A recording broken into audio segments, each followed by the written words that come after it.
यहाँ पर हमारा टास्क है एक इरेगुलर शेप का जो कंडक्टर है, चार्ज कंडक्टर है, इसके सरफेस के पास में इलेक्ट्रिक फील्ड कितना होगा वो निकालना। तो जैसा कि डायग्राम में आप देख रहे हो कि ये जो कंडक्टर है, ये जो चार्ज कंडक्टर है, इसका शेप इरेगुलर है। इरेगुलर शेप का होने की वजह से इस पर चार्ज का जो डिस्ट्रीब्यूशन है वो नॉन यूनिफॉर्म होगा। ठीक है, डिस्ट्रीब्यूशन ऑफ चार्ज कैसा है? Non uniform. इसलिए इसकी जो सरफेस चार्ज डेंसिटी है वो surface charge density is also not uniform. तो सरफेस चार्ज डेंसिटी भी यहां पर यूनिफॉर्म नहीं है।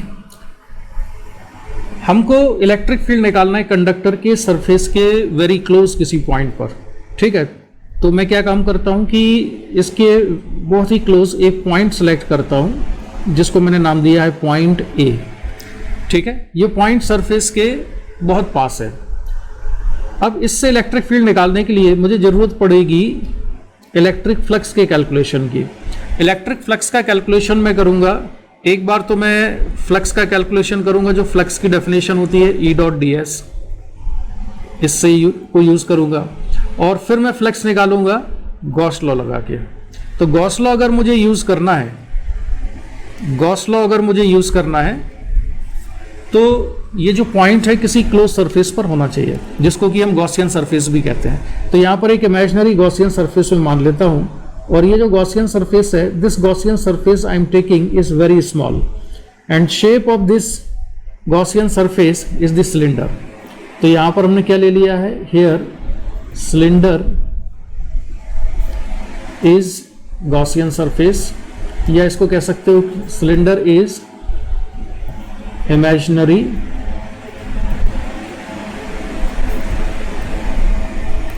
Gaussian surface. तो ये इमेजिनरी गॉसियन सरफेस है। ठीक है, इसके ऊपर वाले जो प्लेन सरफेस का एरिया हम मान लेते हैं कितना है? DA के बराबर है, और नीचे वाले सरफेस का भी एरिया DA के बराबर है।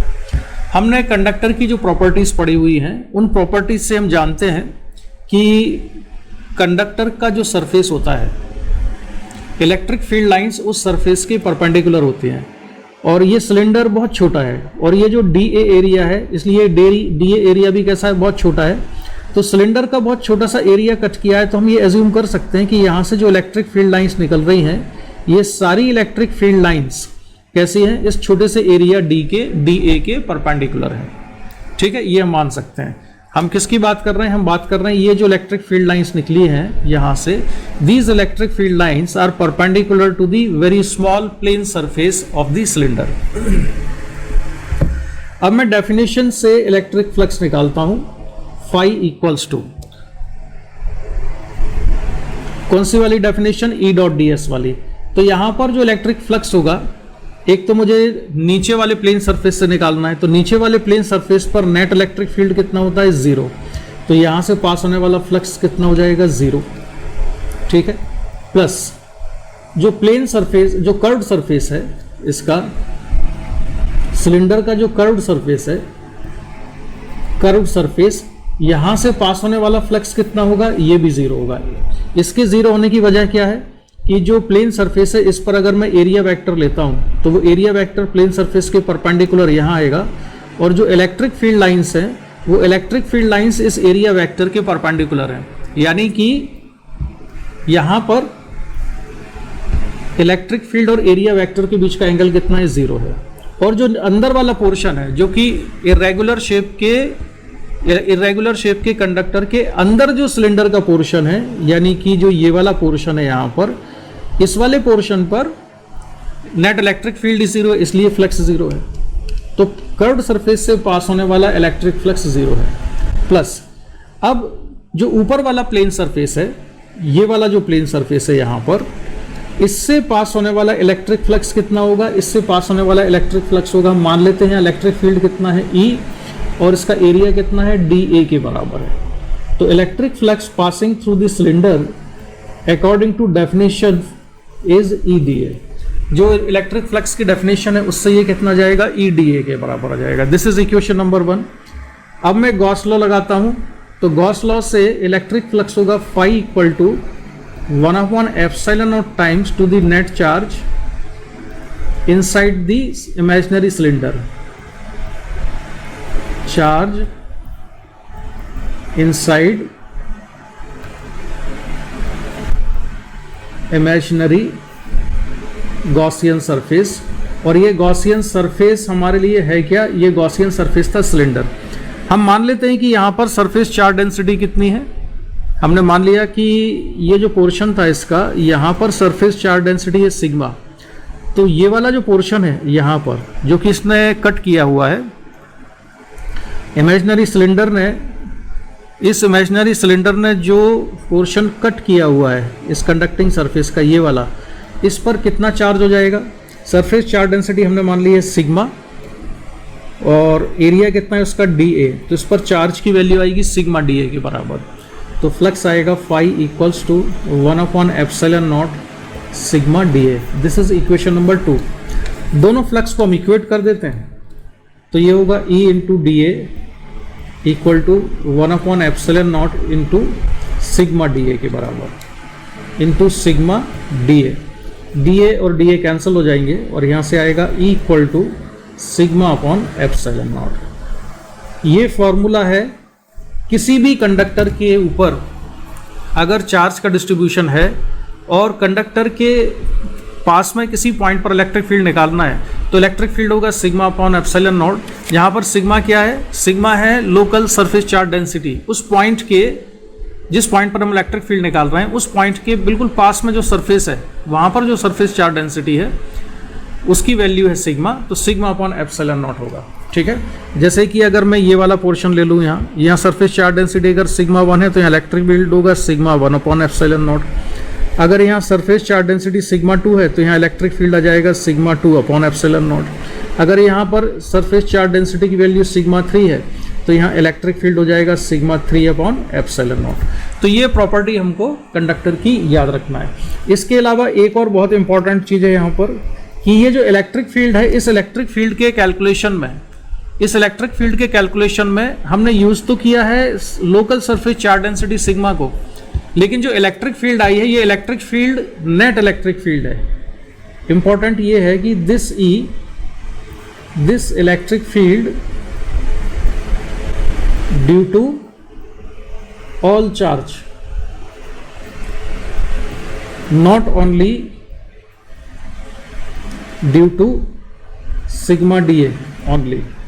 तो ये जो इलेक्ट्रिक फील्ड आती है, ये इस कंडक्टर पर जितना भी चार्ज था वो सारे चार्ज की वजह से इलेक्ट्रिक फील्ड है।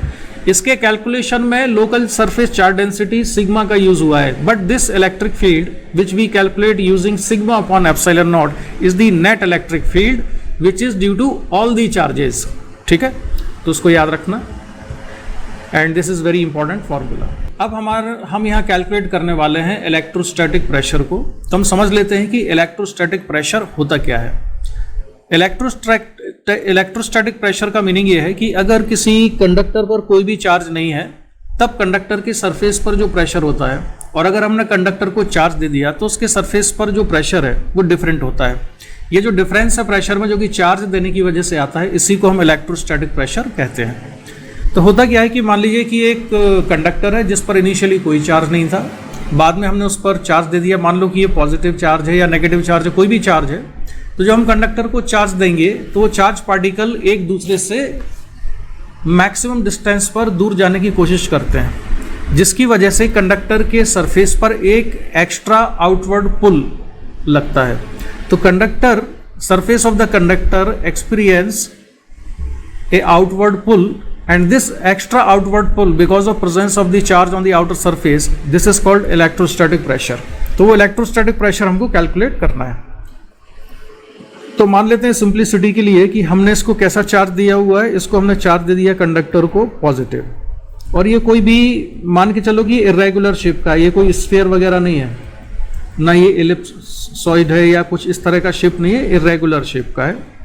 तो इस पर चार्ज दे दिया। सरफेस चार्ज डेंसिटी भी अलग अलग पॉइंट्स पर कैसी होगी? अलग अलग होगी। अब मैं क्या करता हूँ कि एक छोटा सा इसका एरिया कंसिडर करता हूँ यहाँ पर, और ये एरिया है DA के बराबर। ठीक है, इस डीए एरिया पर अब मैं एक्स्ट्रा प्रेशर कितना क्रिएट हुआ है चार्ज की प्रेजेंस की वजह से, वो मुझे प्रेशर निकालना है। तो प्रेशर की डेफिनेशन क्या होती है? प्रेशर को डिफाइन किया जाता है force perpendicular to the surface upon area, यानी एफ परपेंडिकुलर, और यहाँ पर एरिया कौन सा है हमारा? डी ए के बराबर है। तो छोटे से एलिमेंट जिसका कि एरिया डी ए के बराबर है, उस एलिमेंट पर हम क्या कैलकुलेट करने वाले हैं? प्रेशर कैलकुलेट करने वाले हैं। लेकिन उस पर लगने वाला जो फोर्स है वो फोर्स कैसा चाहिए? फोर्स होना चाहिए परपेंडिकुलर। ध्यान रखना, प्रेशर कभी भी टेंजेंशियल फोर्स की वजह से नहीं लगता। प्रेशर लगता है सरफेस पर उस फोर्स की वजह से जो कि सरफेस के परपेंडिकुलर होता है, राइट। अब ये फोर्स आएगा कहाँ से? ठीक है, तो अब यहाँ पर एक बड़ी इंटरेस्टिंग चीज है और थोड़ा माइन्यूटली उसको हमें डिस्कस करना पड़ेगा। मान लेते हैं कि यहाँ पर जो सरफेस चार्ज डेंसिटी है इस वाले रीजन में, वो कितनी है? सिग्मा है। Sigma is the surface charge density, surface charge density at D A, और डी एरिया इतना छोटा है कि सिग्मा को हम इस छोटे से एरिया पर कांस्टेंट मान सकते हैं। Otherwise sigma through out the surface constant नहीं है, लेकिन यहाँ पर इसको कांस्टेंट माना जा सकता है। उसका रीजन क्या है? Because element D area element D is very small. अब हम ये जानते हैं कि किसी भी कंडक्टर के पास जो नेट इलेक्ट्रिक फील्ड होता है, वो नेट इलेक्ट्रिक फील्ड होता है सिग्मा अपॉन एप्सिलॉन नॉट। तो यहाँ पर भी जो नेट इलेक्ट्रिक फील्ड है वो कितना है? ई नेट की वैल्यू है सिग्मा अपॉन एप्सिलॉन नॉट, और ये सारे चार्जेस की वजह से है। ठीक है, अच्छा, अब हम कंसिडर करते हैं charge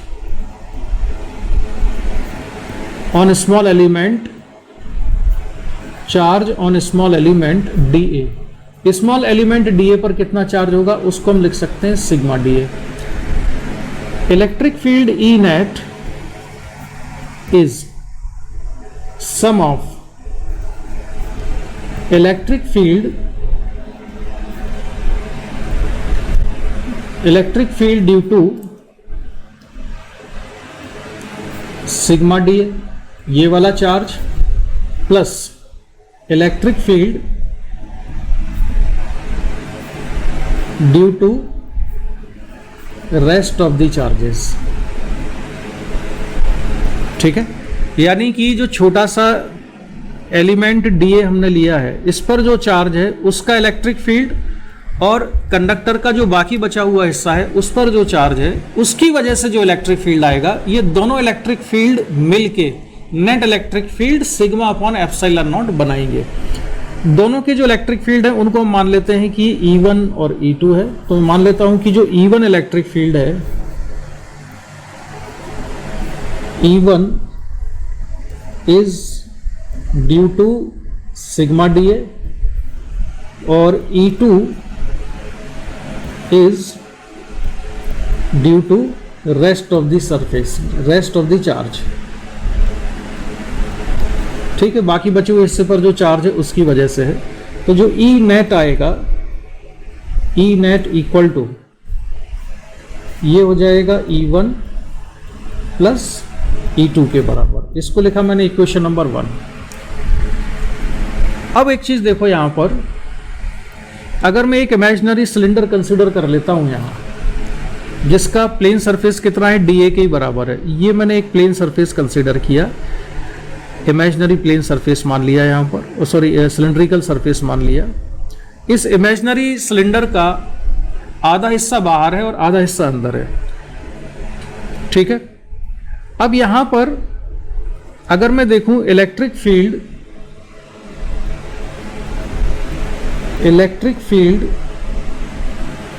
due to sigma D A only near surface D A, surface D A के बिल्कुल पास में, यानी ये जो सरफेस डी ए मैंने बनाया था इसके यहां पर चार्ज है और नीचे के हिस्से में कोई चार्ज नहीं है। तो इसको हम कंसीडर कर सकते हैं जैसे कि एक इनफाइनाइट प्लेन शीट होती है, उस इनफाइनाइट प्लेन शीट की वजह से इलेक्ट्रिक फील्ड होता है सिग्मा बाई 2 एप्सिलॉन नॉट। तो ये चार्ज की एक सिंगल लेयर है, ठीक है। इस सिंगल लेयर ऑफ चार्ज की वजह से इलेक्ट्रिक फील्ड यहाँ पर कितना आएगा, सिग्मा बाई 2 एप्सिलॉन नॉट, और यहाँ पर भी आएगा सिग्मा बाई 2 एप्सिलॉन नॉट, ठीक है। ये कौन सा इलेक्ट्रिक फील्ड है जिसको नाम दिया है हमने E1, तो ये E1 है सिग्मा बाई 2 एप्सिलॉन नॉट, ये E1 sigma by 2 epsilon not. अब मैं दोबारा से ठीक से समझने के लिए फिर से ये छोटा सा एलिमेंटल एरिया dA बना लेता हूँ यहाँ पर, ये dA जिस पर कि पॉजिटिव चार्ज है। अब हम डिस्कशन करते हैं कि बचे हुए चार्ज की वजह से इलेक्ट्रिक फील्ड E2 किस डायरेक्शन में होगा। तो ये वाला जो रीजन है यहाँ पर, इस रीजन में E नेट कितना है, E नेट है देखो 0, इसके अंदर इस कंडक्टिंग सरफेस के अंदर इलेक्ट्रिक फील्ड कितना आएगा, 0 आएगा। लेकिन यहाँ पर इलेक्ट्रिक फील्ड 0 होने के लिए, नेट इलेक्ट्रिक फील्ड 0 होने के लिए E1 और E2 का अपोजिट डायरेक्शन में होना जरूरी है। तो यहाँ पर जो E2 इलेक्ट्रिक फील्ड है बचे हुए चार्ज की वजह से, वो होना चाहिए इस डायरेक्शन में, ठीक है। मेरे कहने का मतलब ये है कि जो सिलेंडर वाला डायग्राम है उसमें मैं बताऊं कि यहाँ पर एक इलेक्ट्रिक फील्ड है E1 इक्वल्स टू, ये इलेक्ट्रिक फील्ड है E1 equals to sigma upon 2 epsilon naught, किसकी वजह से, सिग्मा dA जो कि एलिमेंट पर चार्ज है। लेकिन यहाँ पर नेट इलेक्ट्रिक फील्ड 0 है, तो 0 होने के लिए E2 को कहाँ, अच्छा इसकी डायरेक्शन किधर थी, यहाँ थी, और E2 की डायरेक्शन होनी चाहिए यहाँ पर, और इसका मैग्नीट्यूड E1 के ही बराबर आना चाहिए, जिससे कि सिग्मा अपॉन 2 एप्सिलॉन नॉट और सिग्मा अपॉन 2 एप्सिलॉन नॉट दोनों मिलके कैंसिल हो जाए, यानी कि E1 इक्वल टू E2 होना चाहिए मॉडुलस में, ठीक है। तो E2 की डायरेक्शन किधर है, E2 की डायरेक्शन है यहाँ पर, ये डायरेक्शन है E2 की, और E1 की डायरेक्शन कहाँ पर है, यहाँ पर है। तो जब बाहर वाले सरफेस पर नेट इलेक्ट्रिक फील्ड अगर हमें देखना है सिग्मा बाई एप्सिलॉन नॉट, तो ये दोनों इलेक्ट्रिक फील्ड का सम है। कौन कौन सी, एक इलेक्ट्रिक फील्ड है E1 जो कि मैंने यहाँ पर दिखाया है, E1 की डायरेक्शन कहाँ होती है, आउटवर्ड है, और E2 की डायरेक्शन भी किधर है, बाहर की तरफ है, क्योंकि ये E1 और ये E2 जब अपोजिट डायरेक्शन में होंगे तभी अब नीचे कंडक्टर के अंदर इलेक्ट्रिक फील्ड 0 आएगा। तो E1 को की डायरेक्शन कहाँ पर है, ऊपर है, और E2 की भी डायरेक्शन कहाँ पर है, ऊपर है। तो अब हम यहाँ पर लिख सकते हैं कि जो नेट इलेक्ट्रिक फील्ड है E नेट, वो है E1 प्लस E2 के बराबर। तो E1 और E2 दोनों का मॉडुलस कैसा होना चाहिए, इक्वल होना चाहिए। दोनों का मॉडुलस क्यों इक्वल होना चाहिए, क्योंकि तभी नेट इलेक्ट्रिक फील्ड 0 आएगी, ठीक है। या इसको मैं एक तरह से और प्रूव करके आपको दिखा सकता हूं कि E नेट कितना है, सिग्मा बाई एप्सिलॉन नॉट, और E1 कितना है, सिग्मा बाई 2 एप्सिलॉन नॉट। तो E2 कितना आना चाहिए, E2 आना चाहिए, सॉल्व करके देख लेते हैं, सिग्मा बाई 2 एप्सिलॉन नॉट, ठीक है। तो E2 की वैल्यू होगी सिग्मा बाई 2 एप्सिलॉन नॉट के बाद। अब इलेक्ट्रोस्टैटिक प्रेशर अगर मुझे कैलकुलेट करना है तो प्रेशर का फॉर्मूला होगा प्रेशर इक्वल टू फोर्स। तो फोर्स कितना लगेगा इस पर, फोर्स लगना है, देखो ध्यान देना ये बहुत इंपॉर्टेंट चीज है, फोर्स ऑन सिग्मा dA, किस चार्ज पर फोर्स, जो dA एलिमेंट पर है। अब इस पर ये फोर्स लगाएगा कौन, इस पर फोर्स लगाएगा चार्ज, फोर्स कितना होगा, Q इंटू E के बराबर, ये लिखते हैं। तो इसमें चार्ज Q कौन सा होगा, ये होगा सिग्मा dA, लेकिन फोर्स किस इलेक्ट्रिक फील्ड की वजह से लगेगा, ये लगना चाहिए E2 की वजह से। सिग्मा dA जो चार्ज है, इस खुद की वजह से इलेक्ट्रिक फील्ड है सिग्मा बाई 2 एप्सिलॉन नॉट, जिसको कि हमने लिखा है E1। सिग्मा dA ने जो इलेक्ट्रिक फील्ड प्रोड्यूस की है वो E1 है। तो कोई इलेक्ट्रिक फील्ड जिस चार्ज से प्रोड्यूस हुई है उसी चार्ज पे फोर्स नहीं लगाती है, ठीक है। तो सिग्मा dA चार्ज पर जो फोर्स लगेगा वो उस इलेक्ट्रिक फील्ड की वजह से लगेगा जो बाकी बचे हुए रेस्ट ऑफ द चार्ज ने प्रोड्यूस की, यानी E2 की वजह से, ठीक है। तो ये आएगा प्रेशर P, लिख लेते हैं इसको, pressure P equal to sigma dA into E2 कितना आया था, E2 आया था सिग्मा अपॉन 2 एप्सिलॉन नॉट। इसको सिंप्लीफाई करें, अच्छा इसमें एरिया से डिवाइड करना मैं भूल गया हूं, फोर्स अपॉन एरिया यानी dA, ये total force upon area upon D A, और इसको भी मुझे लिखना चाहिए सिग्मा डी ए इंटू E2 अपॉन एरिया, तो ये डी ए के बराबर। ठीक है, तो डी ए और डी ए कैंसिल हो जाएगा, तो प्रेशर आएगा सिग्मा, और E2 की वैल्यू कितनी है? E2 की वैल्यू थी सिग्मा बाई 2 एप्सिलॉन नॉट। तो इलेक्ट्रोस्टैटिक प्रेशर आता है P equal to sigma square upon 2 epsilon naught. तो ये हुआ फॉर्मूला इलेक्ट्रोस्टैटिक प्रेशर का, P equal to sigma square upon 2 epsilon naught. ठीक, तो इसको स्टूडेंट्स आप सभी को एक बात याद रखनी है कि जो सरफेस चार्ज डेंसिटी सिग्मा होती है, वो surface charge density radius of curvature के इन्वर्सली प्रोपोर्शनल होती है। यानी इस कंडक्टर के जो कि आप देख रहे हो, एक पॉइंट में ले लेता हूँ A और दूसरा पॉइंट है B, तो पॉइंट A पर जो सरफेस चार्ज डेंसिटी होगी वो ज़्यादा होगी। उसका रीज़न क्या है कि सिग्मा या surface charge density is inversely proportional to radius of curvature. तो sigma A is greater as compare to sigma B। ठीक है, इसी तरह से जो इलेक्ट्रोस्टैटिक प्रेशर का फॉर्मूला आया है, इलेक्ट्रोस्टैटिक प्रेशर, ये इलेक्ट्रोस्टैटिक प्रेशर का फॉर्मूला होता है sigma square upon 2 epsilon naught. तो अगर सिग्मा ग्रेटर है, इलेक्ट्रोस्टैटिक प्रेशर को मान लो हम P से रिप्रेजेंट करते हैं, तो if sigma is more implies that P is more, यानी जहां पर सरफेस चार्ज डेंसिटी ज़्यादा है वहां पर इलेक्ट्रोस्टैटिक प्रेशर भी ज़्यादा होगा। ठीक है, तो electrostatic pressure PA is greater than the electrostatic pressure at point B। तो ये हम याद रखेंगे। ठीक है, ये भी इंपॉर्टेंट पॉइंट याद रखना आप लोग।